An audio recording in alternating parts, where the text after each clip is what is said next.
everyone, and welcome to Top Secret. We have Sean Ophir, hi guys. and I'm Boaz Fischer, and today's topic is going to be what is the difference between user risk monitoring, user activity monitoring, and user session monitoring. So let me ask you, Sean, can you sort of define those three different sorts of monitoring and what they actually mean? Yeah, absolutely. So I think we can, if we wanted to refer to the real life examples, we can look at normal CCTV. So we can find CCTVs everywhere, in parking lots, on the streets, almost in every corner. And the CCTVs, well, its main purpose is to capture and record everything that's happening. So if something happened, if there is any investigation going, take for example the police, if something happened, an accident or something in that perimeter, the footage can be useful for investigation. However, you need to know and you need to replay hours of footage to find the exact incident. That's true. When you talk about user activity monitoring, you take the same CCTV, but that CCTV also index everything that happens. So it captures the footage, but it says exactly what cars we see, what colors we see, where the people are going, what jackets they're wearing. So it indexes all the details. So not only that we have the footage, but also we have the details. So we can actually search by specific elements. When we talk about user risk monitoring, that's something else. This is the footage with all the index, so we have all the facts, but we have also some context. So for example, when we look at our babies, we watch them doing certain actions. These are actions. Our mind digests all these actions into a pattern, which we can call it a behavior. So user risk monitoring is looking at all the actions, all the activities, but on a higher level, to understand the context and the pattern of these actions to determine whether there is a risk. Whether it's intentional or unintentional, it doesn't matter at the moment, but we can assess people's behavior. I think that's the main purpose of using the risk. So from a digital context, because I think what you've explained is great from a sort of behavior outside, but from a technology context, when we talk about activity monitoring, we're talking about the ability to gain details about what the user is doing, correct? Exactly. So when we look at corporates, for example, they have their employees. Now, these employees have privilege to access different systems and infrastructure, and they are given a trust to do their job. They have access to different critical assets, critical infrastructure, and they have access to sensitive information.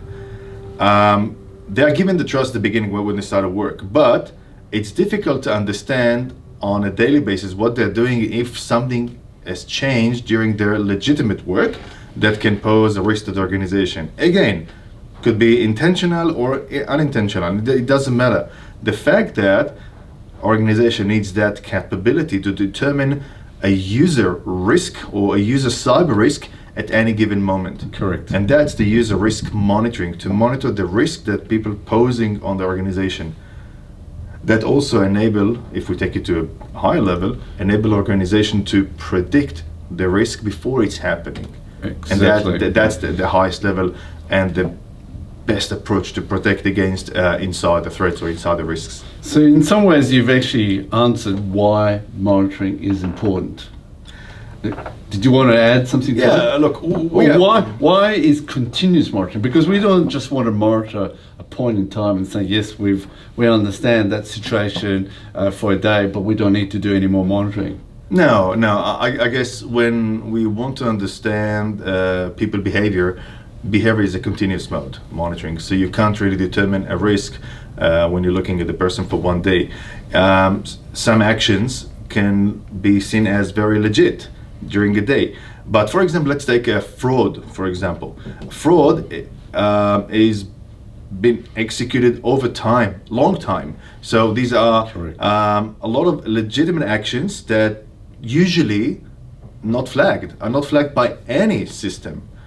In fact, the organization allow the users to do their actions. But a fraud can be determined on a long term, during a long term of observation. And then we can see anomalies. You can't really determine anomalies based on 1 or 2 days, obviously. Yeah. When would you use session monitoring? Well, session monitoring usually, I really compare it to CCTV.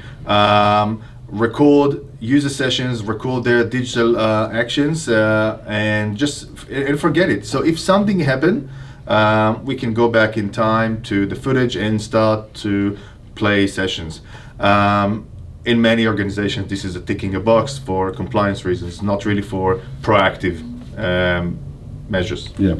Is there confusion in the market right now in terms of, for example, user behavior anomaly detection or user behavior entity as such, where what an organization is trying to do is capture and get a lot of information, metadata from different disparate systems and try and make a sort of heads and tails out of it. But the way we've talked about quite a bit is when you get, if you're just focusing on logs and collecting logs from systems, then you're missing a critical part.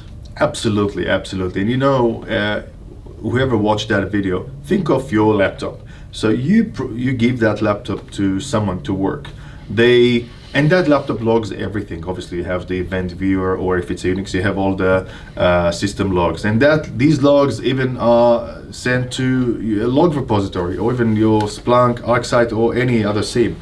Now, imagine that person that you gave the laptop to opened some applications. He opened some Excel spreadsheets, Notepad, edit some files, maybe have a quick chat on Telegram or WhatsApp or Skype, sending some emails, writing some emails, maybe deleting some of the emails, maybe he regret offset some words, and then close all the windows and hand back that laptop to you.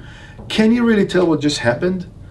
Looking at all the logs, that's a major problem. This is a major challenge for organizations. They traditionally they took those SIEM and log repositories, applications and systems to gather all the white noise that come from a lot of systems. Some of this noise is valuable, but most of the noise was designed, all these system logs was designed by developers for debug purposes, not really for us to understand what's happening. So these logs don't tell people's story, it tells system story. And for understanding people's story, we need a system that will collect people logs, not system logs, and yes. that's the main difference. Oh yeah, and we've very much talked about the whole idea that when you're getting logs, you're just getting the symptoms of what's happening, but not actually the root cause or the root problem of what's actually happening. So, totally agree with you. Is there anything that maybe I should have asked, I haven't asked, or is there a last thing that you want to add to this conversation? I think it's not a question that you should have asked me, it is a question that each one of you should ask yourself. If you experience insider threat concerns or fears, insider risk issues, maybe experienced a breach, think yourself, what are you doing today to understand people's actions? What are you collecting? What data you are digesting to understand what people are doing? And more even, I'll take it to the further, what do you do to prevent it? So that's a good question. And this is actually what we do. We help organizations understand and predict the human risk before it even occurs. So that's the best impact prevention to businesses. Excellent, Sean. With that, you. look, thanks again, and we'll be in touch. Cheers. Absolutely. Cheers.